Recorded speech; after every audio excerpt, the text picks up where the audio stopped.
Baik, sebelumnya Assalamualaikum warahmatullahi wabarakatuh.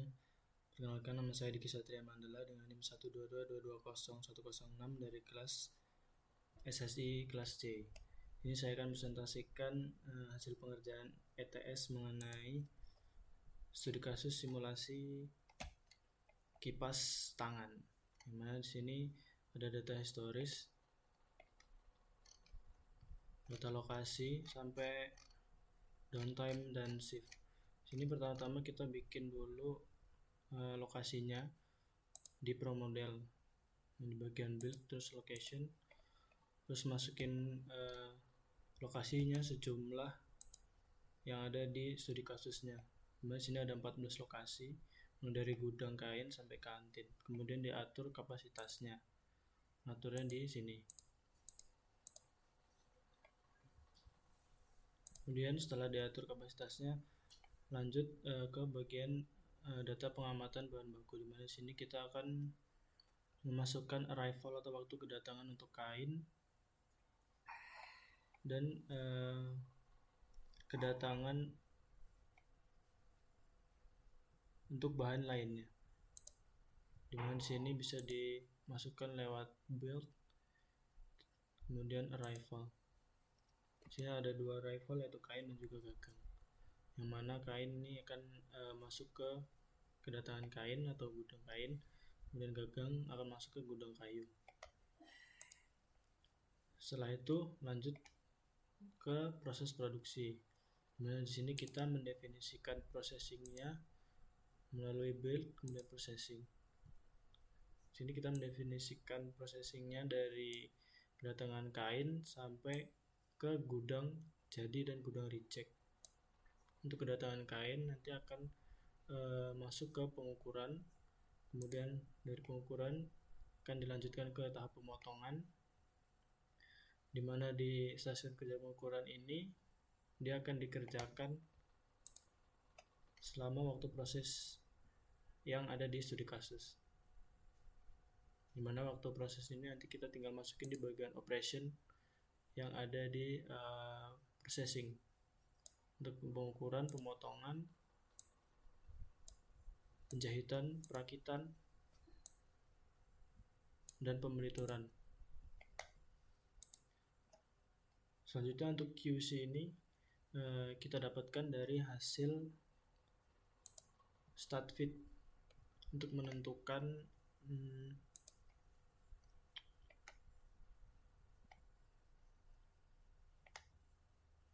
start fit ini untuk menentukan sebaran datanya, jenisnya.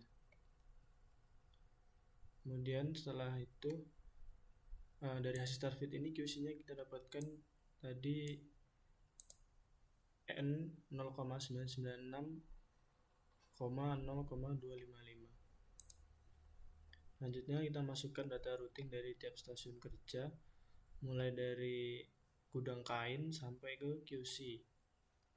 Di sini masukinnya ke bagian routing yang ada di processing, disesuaikan dengan yang ada di studi kasus. Selanjutnya kita tambahkan research dan cara build research. Di sini ada 3 research sesuai dengan studi kasus, yaitu operator transfer, yang mana ada 2 operator QC 1 operator, dan operator perakitan 1 operator. Nah, di sini kemudian kita tentukan jalur resource-nya berdasarkan path yang ada di studi kasus ini. Caranya kita build, kemudian path network. Di sini kita buat path-nya terlebih dahulu, mulai dari titik asalnya ke tujuannya. Kemudian nodes-nya kita beri nama. Di sini ada 8 nodes, mulai dari kedatangan kain sampai kantin. Selanjutnya dari path network ini baru kita masukkan ke specs yang ada di resource, supaya operatornya ini bisa bergerak ke masing-masing stasiun kerja. Kemudian kita tambahkan downtime. Downtime ini ada 2, yaitu downtime lokasi yang ada di pemotongan bagian mesin, lokasi pemotongan. Nah, di sini ada downtime-nya. dan juga downtime yang ada di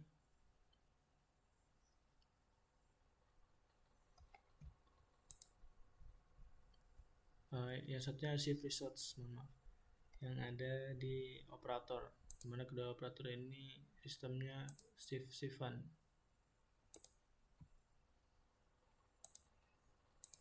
Ini. Kemudian setelah semua pemodelannya selesai, langsung saja di running.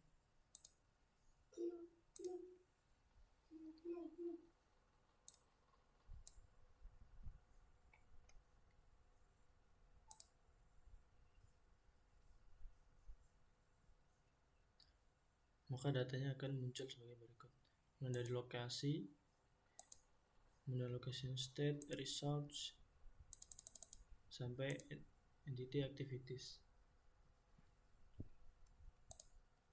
Kemudian dari data-data tersebut kita lakukan uji validasi, di mana data tersebut akan dimasukkan ke dalam Microsoft Excel.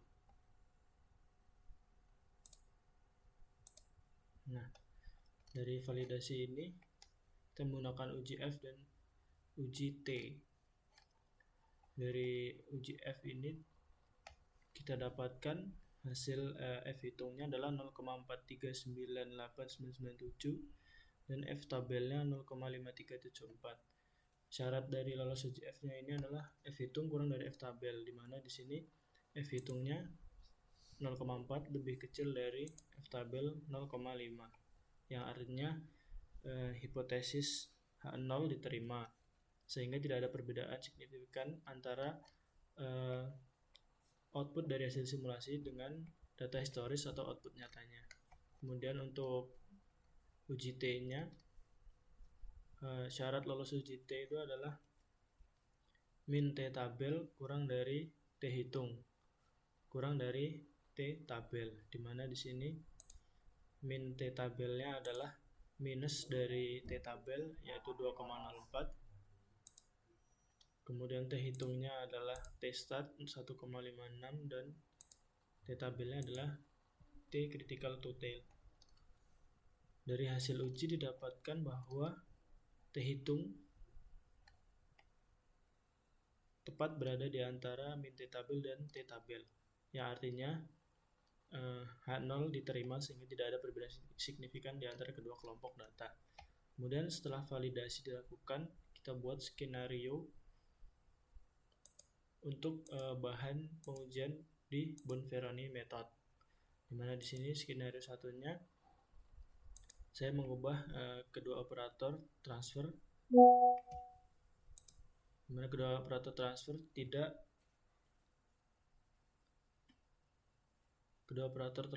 diberlakukan sistem shifting. Kemudian pada skenario 2 saya memperlakukan kedua operator transfer tidak diberlakukan shifting dan pemberian waktu istirahat 1 jam pada setiap operator. Dan kemudian di operator 3 saya mengubah dengan tidak terjadi downtime pada mesin pemotongan. Nah, hasil dari total exit-nya ini kita uji menggunakan Bonferroni sebagai inputnya. Di sini adalah input dari sistem nyata dari pemodelan yang pertama tadi yang sudah divalidasi. Kemudian ini adalah skenario 1, ini skenario 2, dan ini skenario 3. Tujuan dari desain sistem ini adalah mengoptimalkan total exit, yang berarti kita memilih nilai theta yang terbesar. Kemudian dihitung DR2, DR3, dan DR4-nya ini yang merupakan perbandingan antara sistem nyata dengan skenario 1. Ini merupakan perbandingan antara sistem nyata dengan skenario 2, dan ini sistem nyata dengan skenario 3. Kemudian dihitung rata-rata sampelnya atau DI-nya untuk masing-masing perbandingan. Selanjutnya adalah dihitung standar deviasinya untuk masing-masing perbandingan juga. Begitu juga dengan sampel variance dan standar errornya. Setelah itu tentukan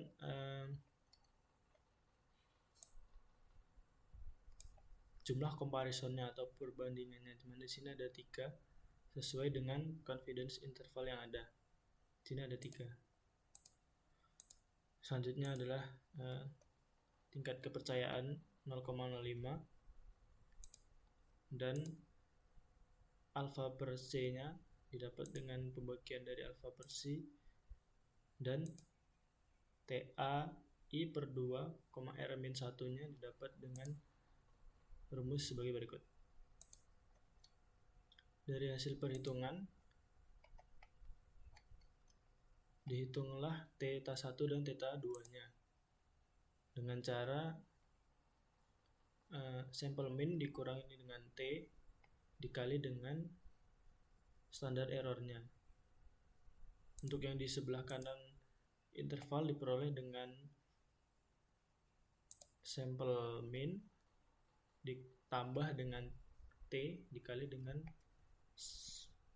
standar errornya. Begitu juga dengan perbandingan yang ada di sistem 1 dan 3 dan juga sistem 1 dan 4. Dari hasil perbandingannya diperoleh bahwa sistem 2 lebih baik daripada sistem 1 dikarenakan kedua nilai yang ada di interval ini bernilai negatif, yang artinya berada di sebelah